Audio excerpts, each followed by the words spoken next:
Welcome to JW Night Talk. Well, I hope you've all had a good week. We've had a terrific week.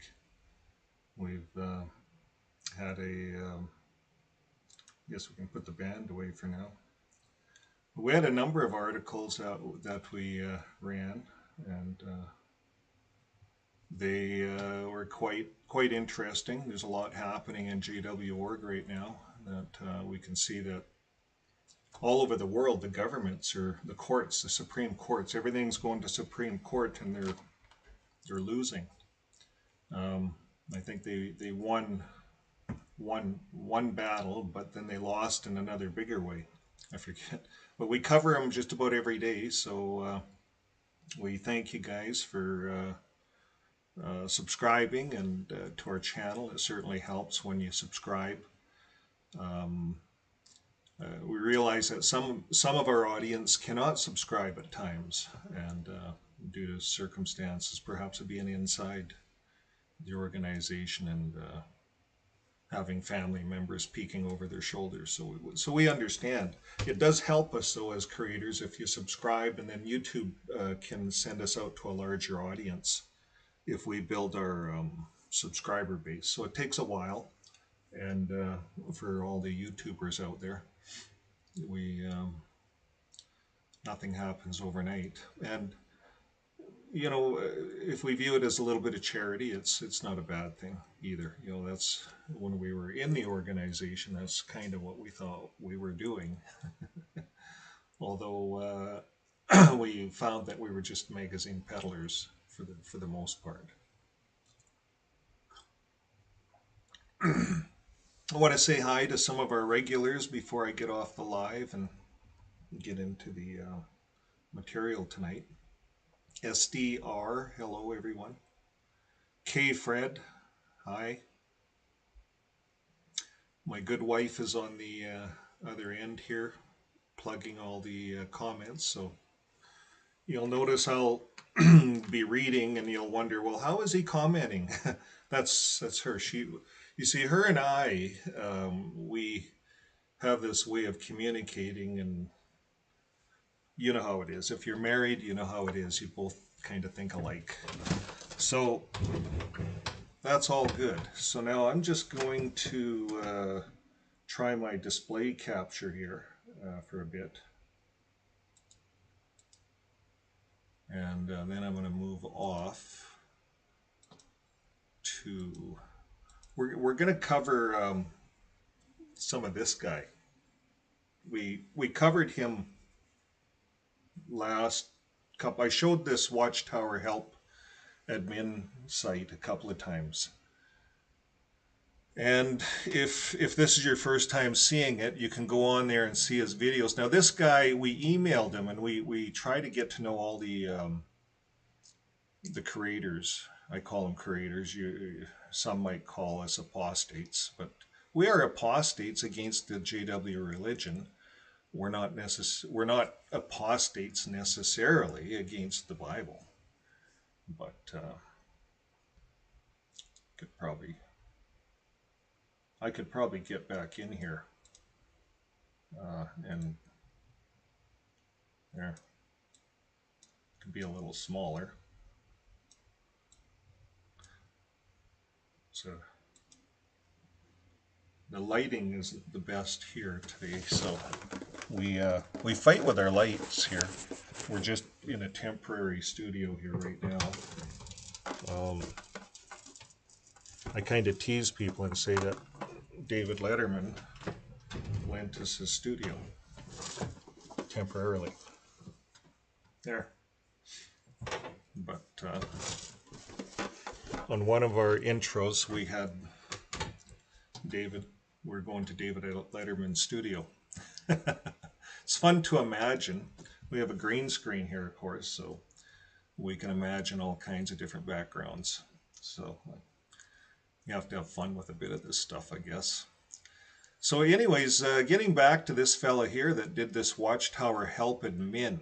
Now, my good wife and I, mostly her, she emailed him, or I emailed him perhaps, But anyways, she says to me, she says, this guy wants to be anonymous. So, you can't, he said a few things, but she says, I'm not even going to tell you what he said because you have a way of just saying it and you shouldn't really be saying things. So I don't know a whole lot about this guy. She said, okay. But I do know that he did serve in the New York Bethel for a short period of time. She says he was on the writing committee. I'm not sure. I didn't read that, anything. But again, when we look at some of the information here, that is in his site.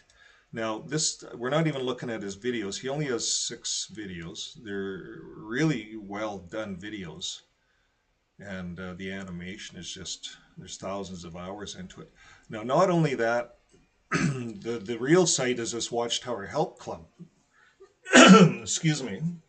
Now, if you get into this Watchtower Help Club, it's an anonymous. I guess it's a blog that's set up, perhaps, and everyone can comment on. I'm just getting to know it, and there's a book here, a self-guide. So you can look through it yourselves. Now, what we're looking at, he's done a section on blood. And I have it here. Now, before I do that, just for the fun of it, I was going to cover this section here on beards. I was going through his information here today, and there's a lot of information on here. This was on the heavenly resurrection. So I got all the way down here, and he says, hey, just for fun, he says, on an amusing side note, have you ever noticed that the Watchtower always depicts the 144,000 as gray bearded old men? So he has these examples here.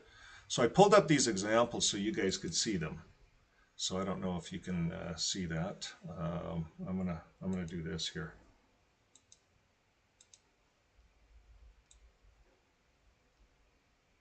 Now, if you look really closely at this picture, you can see that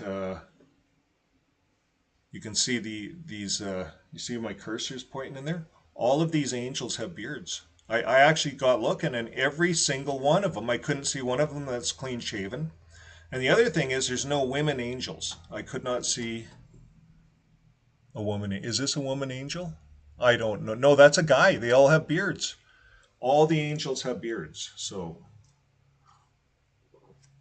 this is just one picture. He showed 3. So I just entertained myself for a bit, and I thought, I'm going to look. Sure enough, here's another one. All these are the angels, 144,000. No women, all men with beards. Full beards. Santa Claus beards, almost. And then here's the last picture. The last picture, in heaven, Jesus up here. I'm thinking that's probably Jesus, or Michael the Archangel. Not sure. Jesus, I'm sure. And then all around here is the 144,000. They all have beards. All men, older men with beards. Now, when you go over here, you notice in amongst the great crowd on earth, they all have a palm branch. They all have a palm branch. I think they got that right because I wrote about that in my book. They all have a palm branch. Anyways, maybe I've seen too many JW pictures. But you notice the guys are all clean shaven. Every one of the men in this great crowd picture are clean shaven. No beards. So it's almost like if you're of the anointed, of the 144,000, you could have a beard. But if you're of the great crowd, you should be clean shaven, according to the pictures. That was just a side note that this guy brought up on beards. And he goes on to say, this is in spite of the fact that there have been many females among the anointed. So yeah, he's right. There's a lot of females that have partaken of the emblems when it comes to memorial times, yet they're not used in any of the pictures. So he goes on to say here, are we to understand that the personalities and the memories of anointed women are placed into male spirit bodies in heaven? It's a very good question. I never thought that deeply, but that's a good question. Valid question. And why does the Watchtower frown so hard upon men having beards in this older order if even females will eventually sprout beards in the new order? On the heavenly side of things, of course.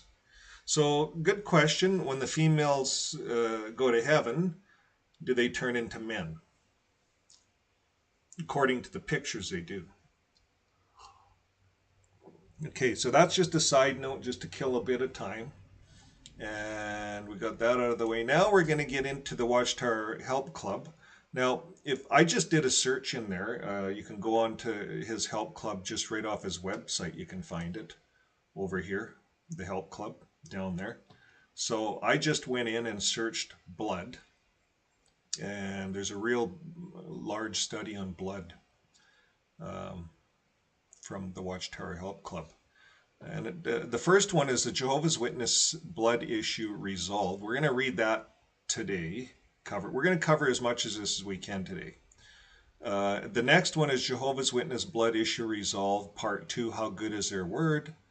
And he gets into some older stuff, Russell and Rutherford. We might skim through it, we'll see.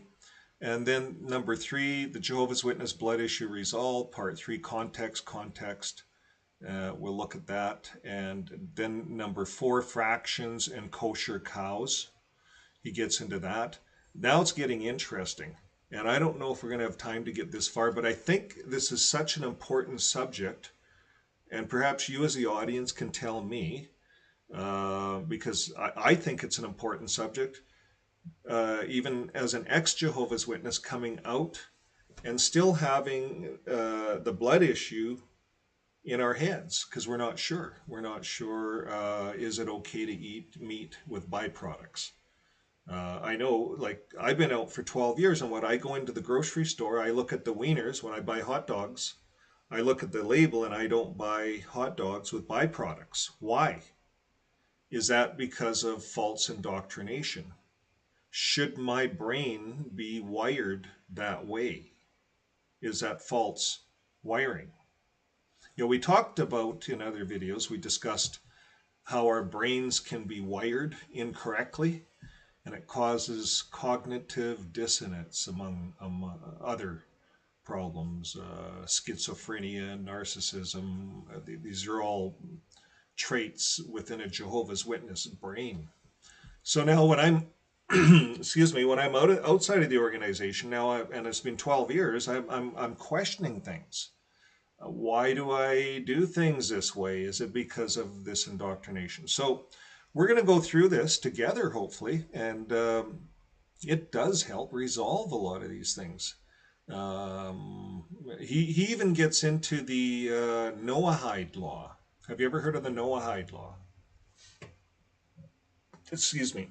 This is something was brand new to me until I started researching a little further about the blood and how the Jews viewed blood and the Noahide law. And the Noahide law is how Unitarians, and there's a universal church, kind of a Unitarian church organization, I guess, and then they follow the Noahide law. Now, number 6, the Jehovah's Witness blood issue resolved, love over law. And this is another one we've seen, if you've watched his video that this group or this guy has made. I played it on a couple of others, and you can go into his site and watch it. It's on Blood and Anthony Morris. It's kind of a fictional story. And he goes through the blood right from the hospital. He has the HLC in there. He has the priest in there, the rabbinic priest, the doctor who is Hebrew, the nurse who says, no, you can't give him blood. So here's the card. And they go through the whole scene. It's exactly the way it is in the hospital. And I have been in the hospital, and the HLC sits there in the corner, and they're very snoopy. So anyways, if you haven't seen it, make sure you see it. He talks about love over law in that cartoon video, and this is where we'll talk about it. from the biblical standpoint. And then the Jehovah's Witness, part 7, sense over nonsense, and when it really gets down to it.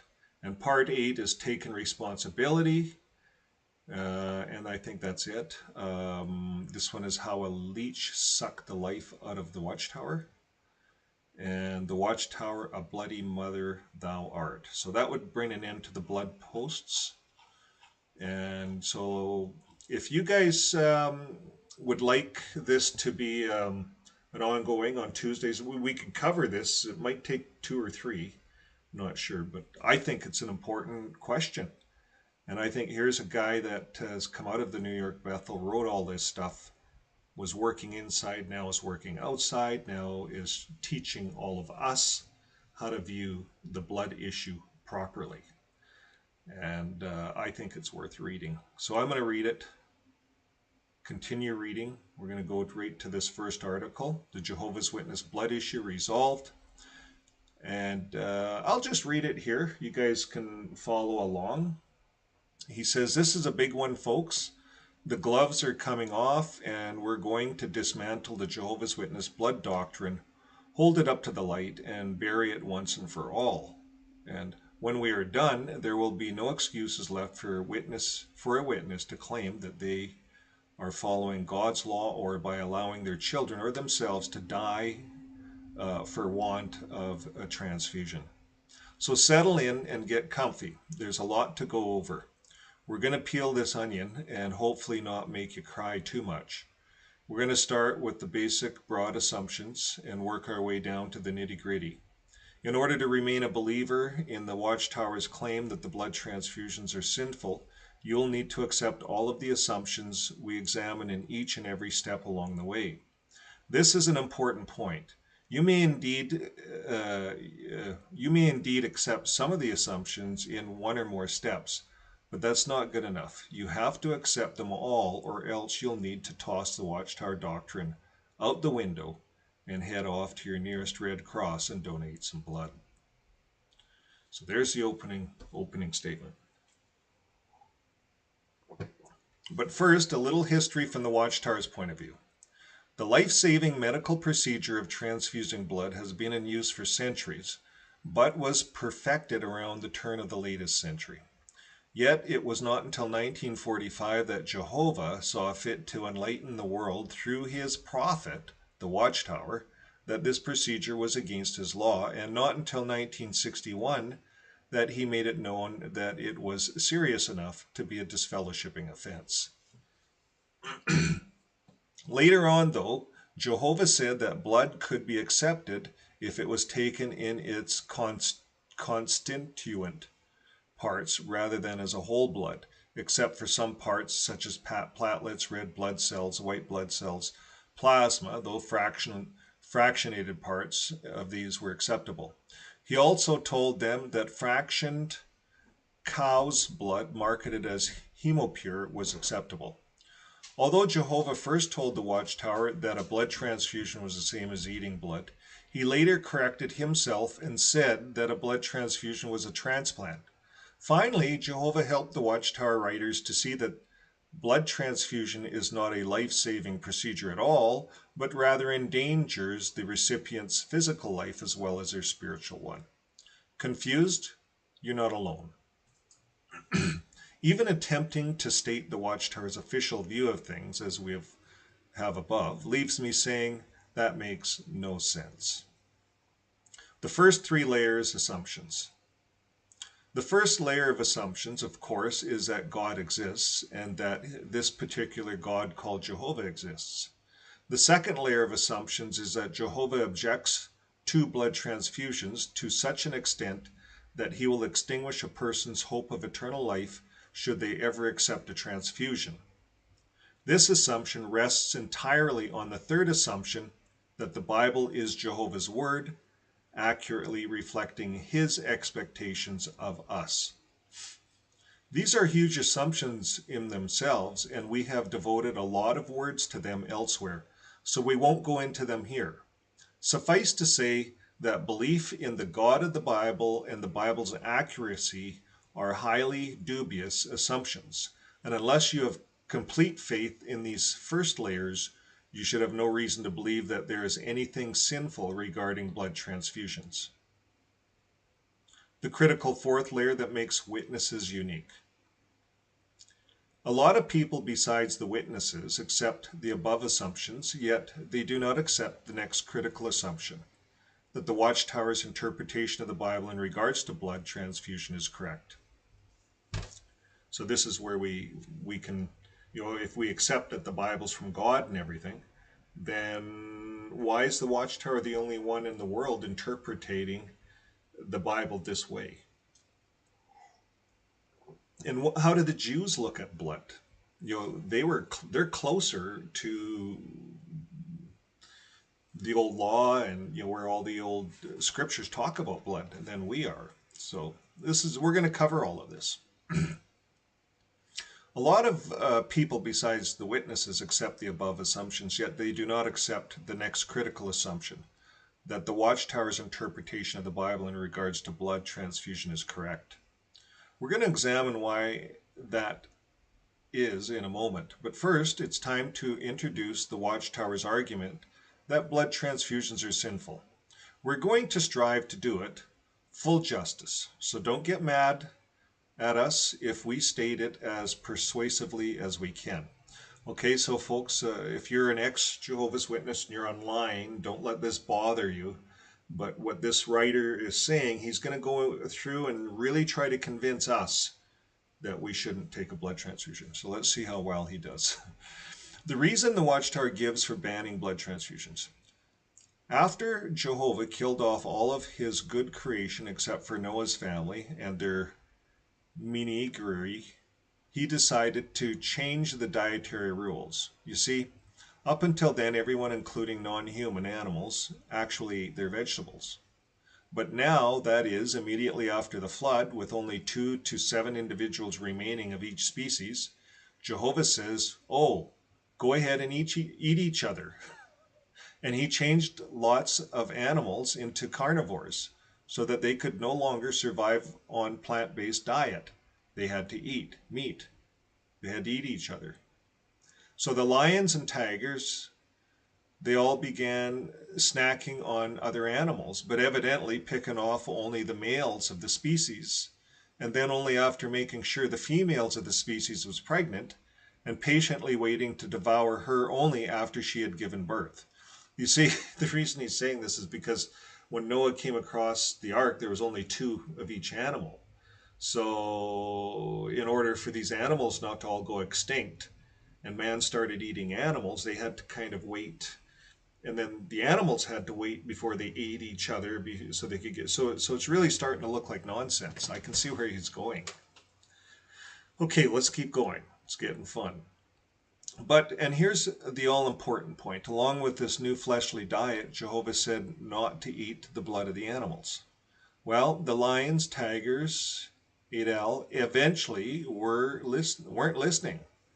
But Noah was listening, at least according to one of the anonymous writers in Genesis who wrote Noah's story centuries later. And then thousands of years after the writers of the Genesis had spun their tale, one of Noah's descendants, who became connected with the Watchtower organization, decided that this rule about pouring out an animal's blood meant that blood transfusions were sinful. Early in man's history, our Creator ruled that humans should not eat blood, Genesis 9, 3 and 4. He stated that blood represents life, which is a gift from Him. Blood removed from a creature could be used only in sacrifice, such as on the altar.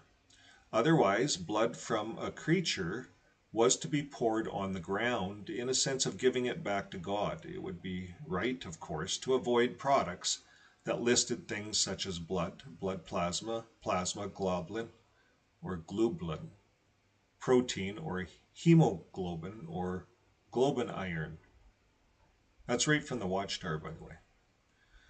But that's not the end of the story. The Watchtower reminds us that the Mosaic law also reiterated the prohibition against consuming an animal's blood. Finally, and most important of all, in the Bible book of Acts, it is stated that Jesus' apostles got together at some point after his death and decided that Christians should abstain from blood. All that was left for the modern day witnesses to do was to show that blood transfusions were a violation of the Bible's prohibition against blood. They put it succinctly, I said that wrong. Pardon me? Succinctly? Oh. They put it succinctly. Injecting blood into your veins is not abstaining from blood.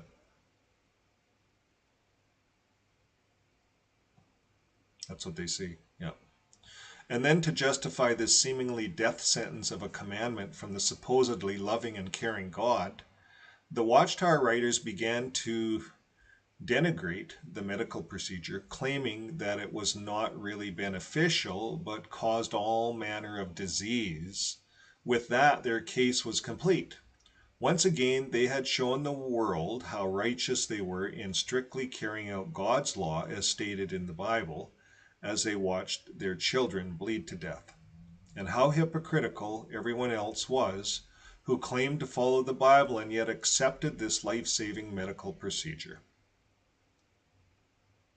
In the next article in this series, we will see just how reliable the Watchtower has proven itself to be when it comes to not only interpreting God's law, but also in understanding medical issues and issuing medical prohibitions. Part 2. Very well said, by the way. Any comments from the listeners so far? Liaison? Liaison? Then they kind of said it wrong in our congregation in Canada. They said Lee. That's okay. Okay, here we're going to carry on. Part 2, how good is their word? This is part 2 of a multi-part article. If you haven't done so yet, please read part 1 first. Okay, we got that. In part 1, we began peeling the Watchtower's onion, the many layers of assumptions that must be accepted in order to believe that the blood transfusions are sinful.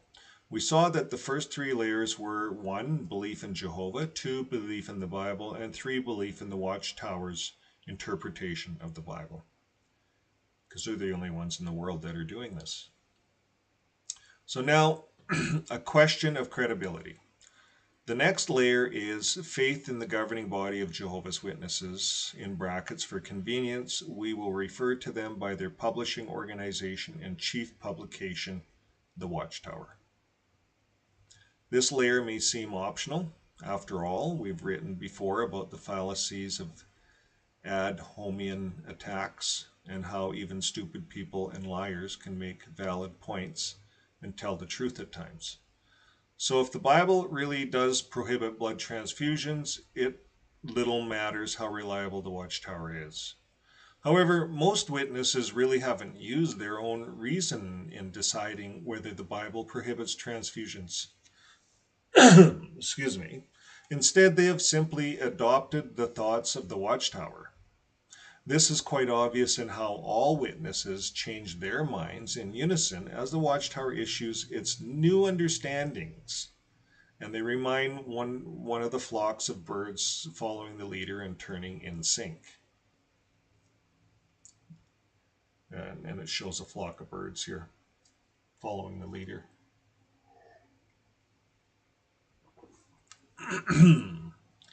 The Watchtower reminds us of this. They actually use these illustrations in their magazines.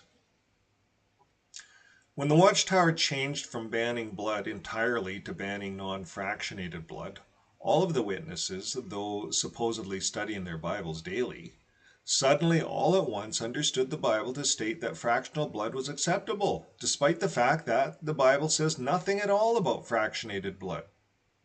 So a word or two is in order regarding the Watchtower's reliability when it comes to this issue. When a person's life is at stake, or that of their child, I think it's important that we know something about the record of an organization's reliability, and I agree. If you have an important medical question to decide, are you more likely to consult the Journal of American Medical Association or the Weekly World News? Are you more likely to visit WebMD or Joe's Faith Healing beats bastard doctor.blog. Point made. What if you discovered that a particular publication that dispensed medical advice had made fatally flawed and grossly incorrect statements in the past, like the Watchtower? What if you knew that by following such advice, people had died, and afterwards the publication admitted that their advice was incorrect, but took no responsibility and offered no apologies? And that's what happened. Could you imagine all the people that would have lived if they took fractions back then? But no, they wouldn't take anything, even fractions back then, until more recently. So, very good point made. They've never apologized for all those people that died. And would you be quick to entrust your life and death health decisions to the words in that publication? Sure you would if you had the mental capacity of a speed bump. Point made. It turns out that a look at the Watchtower's history reveals exactly the pattern we've just described. Let's look at the evidence in two instances. Number one, from 1921 to 1952, the Watchtower organization banned the use of vaccinations. And this is from the Golden Age. It says vaccinations is a direct violation of the everlasting covenant God made with Noah after the flood. Vaccination has never saved a human life. It does not prevent smallpox. That's what they said. In 1952, after loyal witnesses had suffered persecution for refusal to be vaccinated, so they probably had just like almost like COVID, but where you almost had to have this vaccination. They had endangered their own lives and health as well as that of their communities, and after an unknown number of deaths had been caused by the above ruling over the 30 years, the Watchtower simply changed its mind. So the point made here is they were against vaccinations in 1921, and then all of a sudden they were okay about it. But then they said nothing about all the people that died. So the matter of vaccinations is for one of individuals that has to face to decide for himself. That's what they said in 1952. And so then again in 1965, they said vaccinations appear to have caused a marked decrease in contagious diseases, including smallpox and polio. So they admitted that vaccinations are good. You know, that's how we got rid of polio and smallpox. So there's an example of Watchtower caused people to die unnecessarily because they got involved with their medical health. Like, who the hell gives the Watchtower the rights to dictate a person's medical health? That's conscious. That's up to a person. Number two, from 1967 to 1981, the Watchtower banned organ transplants as cannibalism. So that's right there in the Watchtower if you want to read it. We're going to skim through some of this. And then for 13 years, witnesses who needed organ transplants and who listened to the Watchtower died. And then the Watchtower simply changed its mind. In March 15, 1980, they changed their mind. They said regarding the transplantation of human tissue or bone from one human to another, this is a matter of conscience. So how many people died because of their false advice? Now, he goes on to say, let's throw in a bonus third instance. Witnesses who have listened to the Watchtower's blanket ban on blood, but who could have survived on a blood fraction, also died prior to the time when the Watchtower changed its mind and began allowing blood fractions. Pop quiz. Number one, if someone is in need of a medical procedure which comes under a current Watchtower ban, should they go ahead and have the procedure, or should they die waiting for the Watchtower to change its mind? Okay, good question. Number two, if an organization has a record of making mistakes in defining what constitutes God's law, would it be smarter to consider them a reliable source of information regarding what constitutes God's law? Good point. Scoring. Submit your answers in the comment section and we'll let you know how you did.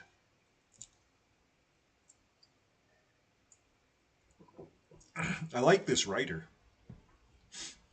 Now, the bottom line is that history has proven that we can't just take the Watchtower's word for what is God's law. They have a dismal record of always having been wrong in the past when it comes to medical issues. Yes, it was the same Watchtower organization that published all of the following ludicrous medical statements. Now, the Golden Age in January 3rd, 1923 said there is no such thing as rabies. Can you believe that? The Watchtower knows better. It's in the Watchtower. Have you ever heard that? No. It's in the Watchtower. It's in the Watchtower. I told you it's in the Watchtower. Remember that? We used to really believe in this shit. So anyways, there is no such thing as rabies, they taught. Here's the next one. It has never been proven that a single disease is due to germs. Watchtower, Golden Age, 1924. Shame on Watchtower. Thinking people would rather have smallpox than a vaccination because the latter sows the seed of syphilis, cancer, ischemia, cilia, all these diseases, leprosy, many other. So that's what the Watchtower is saying. That thinking people would rather have smallpox than a would be the latter. Wow, they really get involved in medical advice. 1929. A lady had been cured of malignant cancer of breast by living on grape juice every day. That's what they were pumping out in 1930s. 1925, creating a radio vibration similar to that used by the disease in the human body. It is possible to cancel or neutralize that disease. Interesting. That sounds like the Rife machine, maybe. Some of these things came and went. They still haven't been able to cure cancer, and maybe some of the stuff is hidden. But anyways, they're into cancer cures back in 1925. Sleep on the right side or flat on your back with your head toward the north so as you get the benefit from the Earth's magnetic currents. Have you ever heard of that? Golden Age, 1929. They were really into health advice back then. This is the Watchtower organization.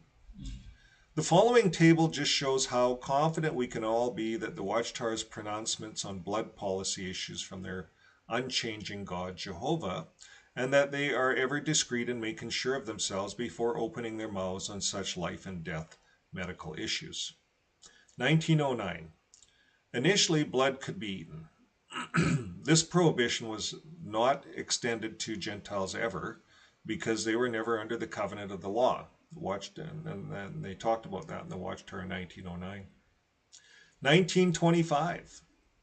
A man is commended for having donated his blood 45 times without charging a penny. In 1925, a man's commended. 1927. Blood can no longer be eaten. Watchtower is making a change. 1940. Blood transfusions are acceptable. One of the attending physicians in the great emergency gave a quart of his blood for transfusion, and today the woman lives and smiles gaily over what happened to her. Consolation, 1940. So they were okay about it in 1940. They were talking about it in the Awake, how it saved a sister's life. Rutherford was running things in the 1940s still. Now, Rutherford died in 1945. We're into Knorr's time. It says blood transfusions are not acceptable. So Knorr had to be the big man, and probably Franz, not Ray. Ray's the good guy. It's his brother Fred. Fred's the bad guy. And those two brothers, sometimes I get them mixed up. But Ray wrote a book. He left and exposed the Watchtower. And it's right around, I think, this time, Knorr and Fred Franz. Blood transfusions are not acceptable. And so they pumped this out in the Watchtower. 1954, blood fractions should be treated as blood and are not acceptable. 1954. 1958, blood serum and fractions are acceptable. So they changed their mind 4 years later. I wonder how many people died. 1961, blood fractions are not acceptable. So they changed their mind back. 1972, hemodilution is not acceptable. So now they're getting in These guys are like medical scientists, blood scientists. That's what the Watchtower has become. 1975, hemophilia treatments factor 7 and 9 are not acceptable. So they even went right into factor this stuff and give instructions. And I remember some of that. 1978, hemophilia treatments factor 7 and 9 are acceptable. So they were not acceptable 3 years earlier, but now they're acceptable. I wonder how many people died. 1983, hemodilution is acceptable. Now, hemodilution was not acceptable in 1972, but in 1983, 10 years later, it's now acceptable. So I wonder how many people could have accepted hemodilution in 10 years, died unnecessarily, and now it's okay. How would you feel if it was one of your family members? I wouldn't be happy. 2006, blood fractions are acceptable. All that time we're dicking around about blood fractions. Are they acceptable? Are they not acceptable? Now they're all of a sudden acceptable. So here's the comments from the writer. So instead of foolish, blind trust in the organization's vacillating and dubious interpretations regarding blood transfusions, we will have to examine their arguments strictly on their own merits, quickly before they change their minds again. We will do that starting with part 3. So how are we doing here? So we're doing good on time. So we're going to go into part 3. And so far, I don't know about you guys, but in my mind, the Watchtower is not doing too good. And I've learned lots. I didn't realize being in the organization how many times they've changed their minds until you have a writer like this actually detailing it and really keeping track. Like someone's really put a lot of work into this article. He goes on here in part 3, when it comes to quoting the Bible, as is also the case with most other sources, the content is often misleading when we neglect to take into account the context. And when the Bible is quoted by the Watchtower, an organization notorious for twisting the words of others, context is not only important, but as we'll see, context is king. And this is what the Watchtower is famous for doing. They cherry pick. They cherry scripture here, scripture here, scripture here. And that's why they need their Watchtower magazine to explain 1 or 2 scriptures. Or they'll use a ton of scriptures to try to explain a picture. And it's a big jigsaw puzzle.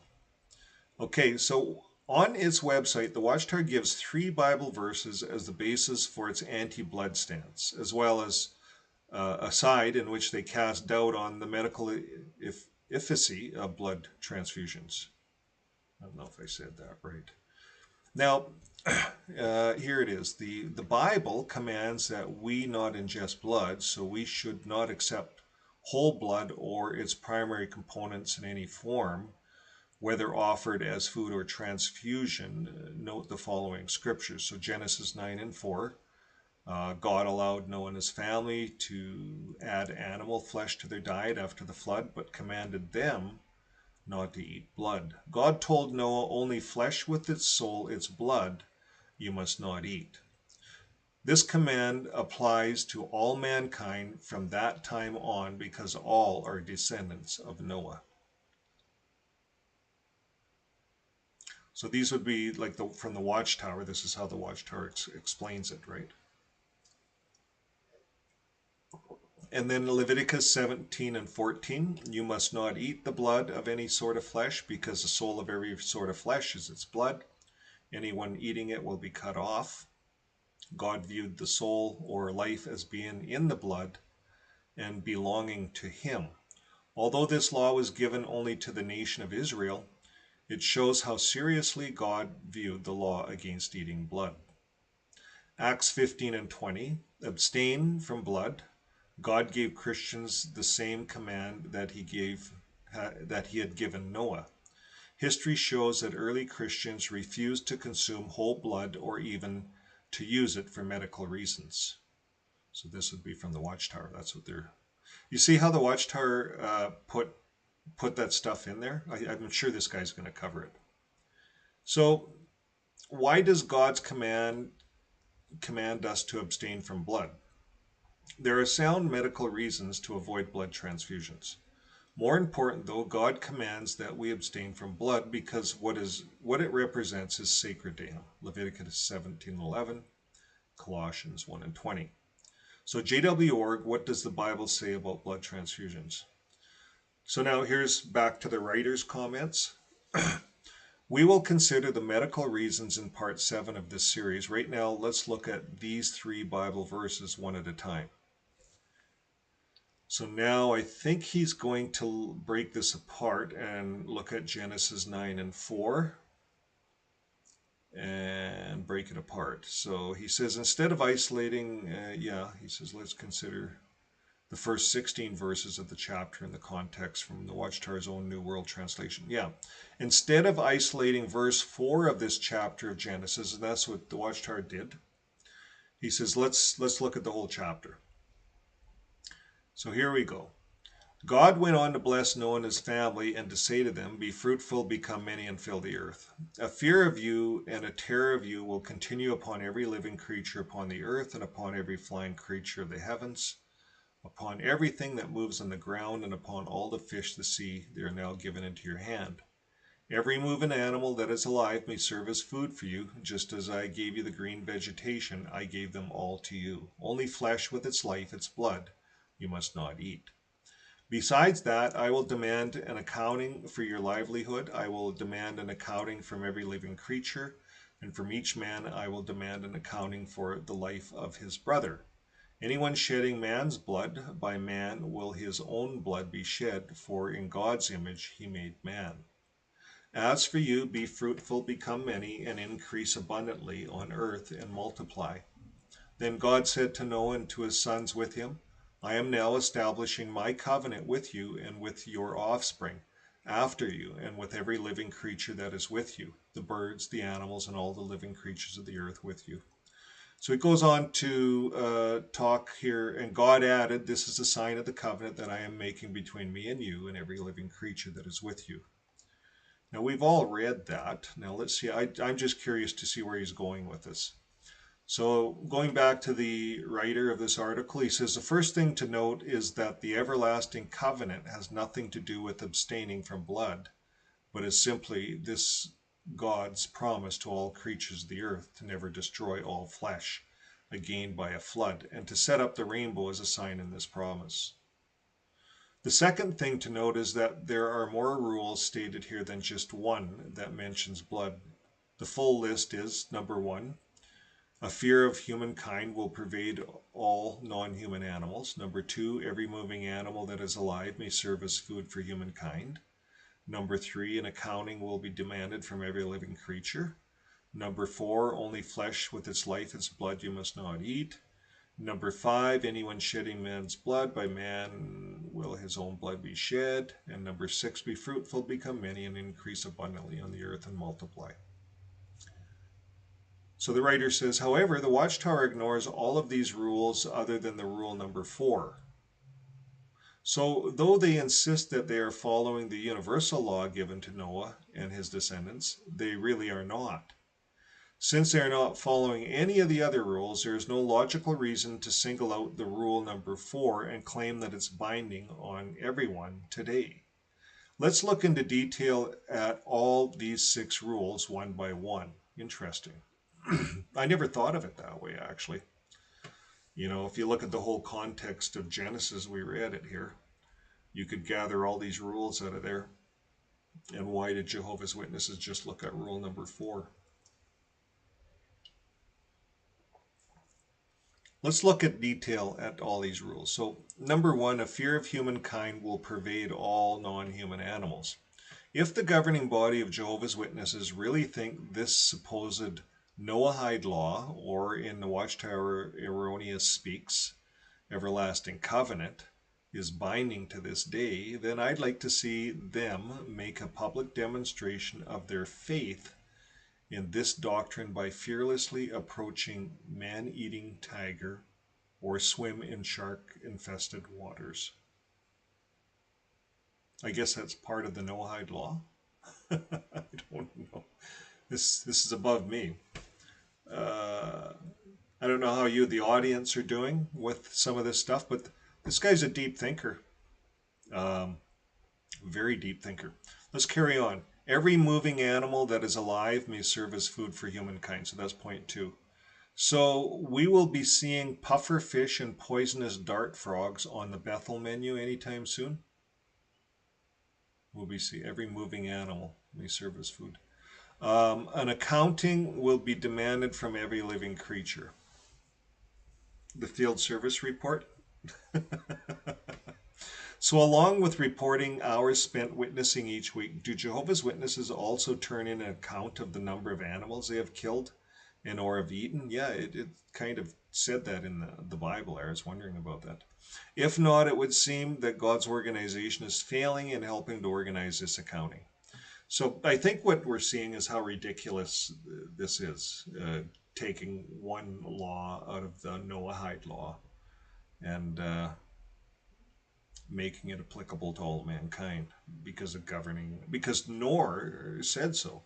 You know, it's not even a prophet. So number 4, only flesh with its life, its blood you must not eat. Note that despite the Watchtower assumes that this is not a prohibition on eating blood, it is a prohibition on eating flesh that has blood in it. Jews understand this to mean that one is not to take a bite out of a living animal's flesh and swallow it. So there's a difference. And that's part of the Noahide law if you study up on that. Number 5, anyone shedding man's blood, by man will his own blood be shed. Countless men have shed man's blood throughout the history. Not all of them have had their blood shed in turn. More importantly, not one of them has had their blood shed by God's organization on earth. So once again, one of the rules is not only being broken, but has never even been considered as binding on Jehovah's Witness on this side of Armageddon. So yeah, so there you go. Why would you again take one law and not look at all the other laws? Because Jehovah's Witnesses cannot administer corporal punishment. Doesn't make sense. It starts to be ridiculous. Number 6, be fruitful, become many, increase abundantly on the earth and multiply. This Watchtower Bin's words are far from following this rule. The Watchtower has actually encouraged witnesses to forego having children and face the facts. This is 1938. The Watchtower said, would it be scriptural proper for them, the great multitude or the great crowd of the anointed Jehovah's Witnesses, to now marry and to begin to rear children? No, it is the answer, which is supported by the scriptures. So here they're saying in 1938, because they thought the end was coming. Rutherford was saying the end was going to come really soon, just like they're saying today. And so all these people didn't have kids. A lot of them didn't have kids. Here's another one. Thousands of young Christian men and women are willingly sacrificing marriage or are not having children, at least for now, in order to serve Jehovah to the full.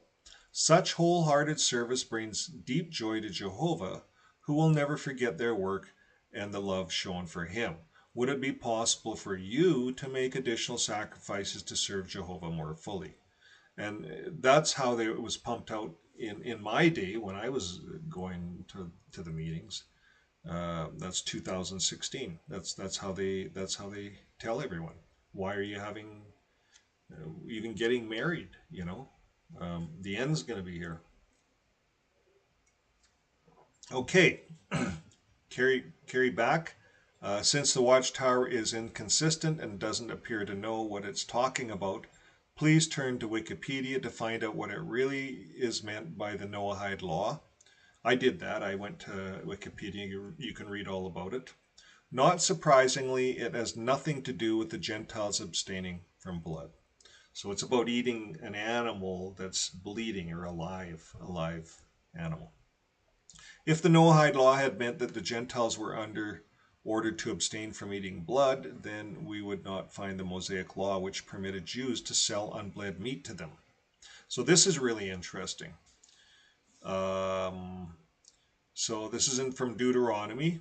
It says, you must not eat any animal that was found dead. You may give it to the foreign resident who is inside your cities. and he may eat it, or it may be sold to a foreigner. So here it is. If you found an unbled animal on this, as you're walking into the market, you could bring it into the market and sell it and make money off it, and then you could actually eat from the marketplace that unbled animal. So I thought that's interesting. Deuteronomy 14 and 21. He brought that out in his video, remember, that little video with Anthony Morris. So Leviticus 17 and 14. This verse is part of the Mosaic law, the law given to Moses, aka the law covenant. As such, it is completely irrelevant to Christians today because according to the Watchtower, Christians are not under the Mosaic law. So Christians are no longer under the law covenant, Galatians 3 and 24. This is from the Watchtower, September 2005. So they're very clear about it. In fact, if you look at the 10 commands and it says honor your parents, they say we're not under the 10 commands. If you go to JW.org, plug in 10 commands, they say we're not under the 10 commands. And this coincides with disfellowshipping, and they can split families up, and kids don't have to honor their parents, according to JW.org, because they're not under the 10 commands. They're the only religion in the Christian religion in the world that believes they don't have to follow honor your parents because they can disfellowship. It's sad. Anyways, we're going to go back to this. Christians are no longer under the law. The Watchtower is very clear about that. The Watchtower excuses itself for even introducing the Leviticus verse into the argument because, according to them, it shows how seriously God viewed the law against eating blood. But if that's true of the Mosaic law, then it must be equally true for others. There's 612 laws, which make up the body of the law. For instance, if Jehovah's Witnesses are going to take this law seriously, then they better burn any polyblend clothing they may possess, and they better stone their sassy children and start sacrificing goats, because that's what's in the law. And this is how ridiculous this whole thing is. Okay, let's carry on. Acts 15 and 20. Although the Watchtower claims that this verse means that God gave Christians the same command that he had given to Noah, such is not the case. When we read the context of this verse, we see that it is not God issuing a commandment, but rather a decision reached by a person named James. Interesting. Let's carry on. Consider the context. Means more than just reading a few verses surrounding it, or even the entire chapter. There are questions we must ask, such as, who were his heirs? Who was the decision meant for? What was the culture at the time and the place? Under what circumstances was this decision arrived at? My tongue's not working. And how binding was it meant to be, and upon whom? And for how long did James mean for it to be in effect? And what was the reason for arriving at the decision? Not to mention who wrote this account down, and what reason do we have for thinking he wrote it down accurately, or that it has lost nothing in the translation. And then why should we accept this person named James as an authority whom we must obey today? It turns out that we can get some answers from the chapter in question. It begins by setting the stage and tells us exactly what motivated James's decision. And here we go into Acts 15 and verse 1. Now some of the men came down from Judea and began to teach the brothers, unless you get circumcised according to the custom of Moses, you cannot be saved. These men were known as Judaizers, men who taught that Christians need to follow the Mosaic law. In order to appease these men, James decided to caution Gentile Christians against publicly violating the more publicly obvious of the Jewish customs, such as engaging in lewd behavior and eating meat sacrificed to idols or meat that had not been properly bled. After reading his decision, James made clear that the above was indeed his motivation by stating, and this is from Acts 15 and 21, for from ancient times Moses has had those who preach him in city after city, because he read aloud from the synagogues on the Sabbath. So he broke the Sabbath. If we take it more in more context of the Bible, we see that James was not laying down laws here to be binding on all Christians for all time. What authority would he have to do so? None at all. If we take some other scriptures as true. So in other words, what would give James a right to come to make extra rules and add extra rules into things? It doesn't make sense, right? So it goes on to say in Romans, we do not owe anything to anyone except to love one another, for whoever loves his fellow man has fulfilled the law. For the law code, you must not commit adultery, you must not murder, you must not steal, you must not covet. And whatever else the command there is summed up at this saying, you must love your neighbor as yourself. Love does not work evil to one's neighbor, therefore love is the law's fulfillment. And that's Romans. All things are lawful, 1 Corinthians here, all things are lawful, but not all things are advantageous. It's a good point. All things are lawful, but not all things build up. Good point. And one by James of the same ilk. If you really keep the royal law found in the scripture, love your neighbor as yourself, you are doing right. And that's from James 2:8 NIV. So if love is law's fulfillment, then when you choose a loving action such as donating blood or platelets to save someone's life, you have fulfilled the law. You have done right.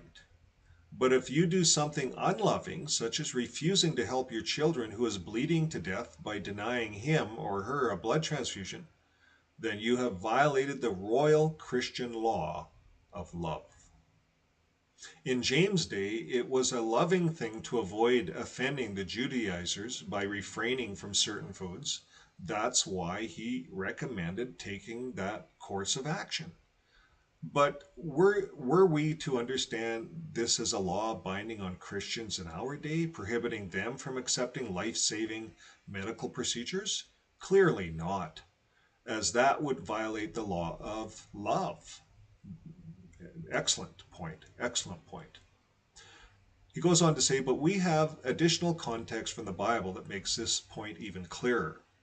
In Paul's writings, he explicitly states that James' recommendation about refraining from meat sacrificed to idols, given in the same breath as his decision to refrain from unbled meat, was not a law, and was something that he, as a Christian, could freely choose to ignore as long as he didn't offend anyone.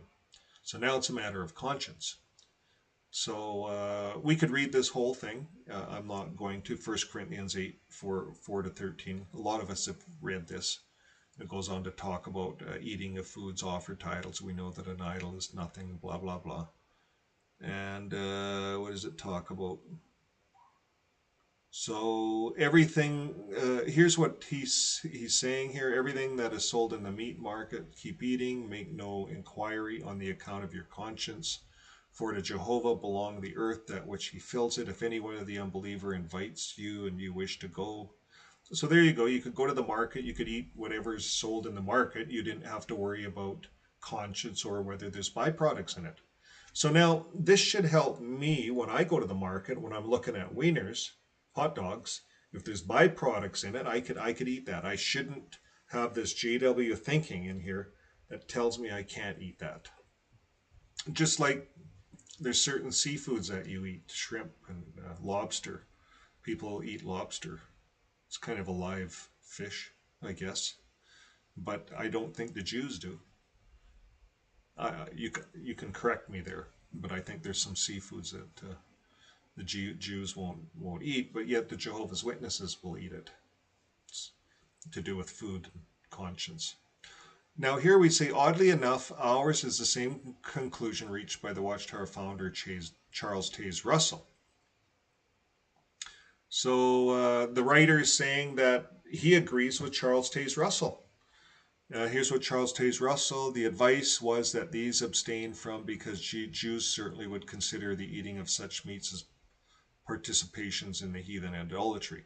Nevertheless, it was advisable that the Gentile Christians abstain from the use of their liberty in this direction and out of difference to the weaker brethren, Jews and Gentiles, who could not so deeply philosophize and whose conscience might be injured. So Russell was saying, due to conscientious things, you wouldn't do it in front of Jews. A similar thought attaches to the prohibition of the use of blood. To the Jew, it was forbidden, and under his covenant, it was made a symbol of life to partake of. It would simply imply responsibility for the life taken. These prohibitions had never come to the Gentiles because they had never been under the law covenant. But so deeply rooted were the Jewish ideas on this subject that it was necessary to the peace of the church that the Gentiles should observe this matter also. If they did not wish to be contentious and cause divisions in the church, the Gentile brethren would surely be willing to restrain or sacrifice their liberty respecting these matters. That's the Watchtower of 1909 that I just read from. So we'll finish up here. The Watchtower admin here, the writer, is saying his successors have never been given a convincing argument to the contrary. Since there are no Jews today who would be stumbled by a Christian receiving a blood transfusion, there is no reason to restrain or sacrifice our liberty respecting these matters. In short, there is no biblical law or principle applicable to today's Christians against accepting whole blood or its constituent parts. So fractions and kosher cows, I think I'll leave that up for you. I think that's a wrap for today. I think that was a lot of information. We got through it all the major stuff on blood. And I think after reading this, I think I'm a believer in this guy and what he's saying here. So I don't know about you guys. I'm going to move myself over here. There. Lighting looks better on this screen. Can hide more in the old David Letterman studio. Okay, there we go. So I'm going to look online here. Who's here? We've got a few people out here. So I hope this information helped. It helped me. Sometimes going over it together helps. But, these are good questions. When you go into the supermarket today, and let's say you've been outside of the organization for many years, maybe you'd take a blood transfusion, maybe you wouldn't. It's a conscientious thing. But when you go and buy a hot dog, are you looking for byproducts? Well, after reviewing this information, you don't have to look for byproducts any longer. And it's a moot point. The Watchtower has changed their mind on things so many times. It's crazy. Big hi to Tammy G out there. SDR. Thanks you guys for getting involved and commenting. Blue Rose. We really appreciate you guys joining the show tonight, and I hope you enjoyed learning some of this stuff. I'm going to cover, let us know what you think, but I'm going to cover some more of this guy's stuff. He has a lot of subjects, and he talks about the 144,000. He talks about the great crowd. What's some of the subjects he talks about here? Resurrection and error-filled doctrine. So we covered the blood one. 1914 debunked once and for all. We all know that one. To me, that's a no-brainer. When the governing body called on Socrates, part 6 series. That's kind of funny. I think that's a little bit of a funny. The GB member caught laughing at JW's gullibility. Maybe we'll cover that one. You can't live forever on a paradise earth.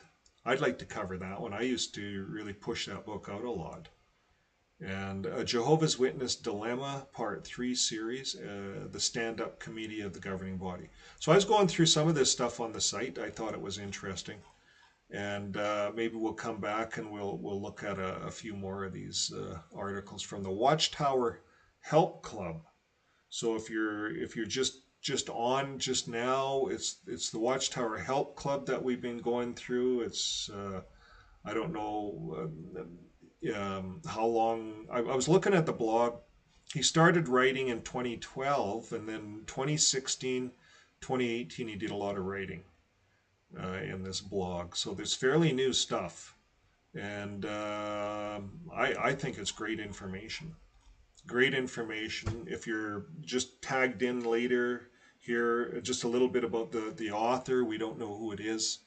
The author wants to be anonymous, but the author did tell us that he was in the New York Bethel working in the writing committee. And then maybe he got the hell out, and this is how he's helping us all to learn the real truth about the Watchtower. Maybe that's how come he got out. I don't know any of the details. So I'm not going to argue. I just think this is great stuff. Thank you very much to the Watchtower Help Club. And thank you to you guys as a great audience tonight. Tonight we're going to bring the band out. Now, one of our listeners said they wanted to hear some 70s music, so that's what we started with. So we'll just give you a little bit of a 70s closure here. And the song is kind of fitting, actually. It's called Dead Man Walking. It's an instrumental mix, so, if you didn't take a blood transfusion, you could be a dead man if you're still walking. I don't know, maybe there's a little bit of irony there. But I'm going to close off here. I'm going to say goodbye and keep living your life with love. That seems to be what works. And that's what we learned, Watchtower Admin. That's what I learned tonight, reading this guy that wrote this stuff. It is about love, and love trumps death. And there's no way the God of the universe wants any of us to die over refusing a medical procedure that could save our life and that could allow us to continue to help people. So it's just nonsense to believe in this stuff. So we want to hopefully help as many as we can out there. So until next time, keep living your life with love. And here it is.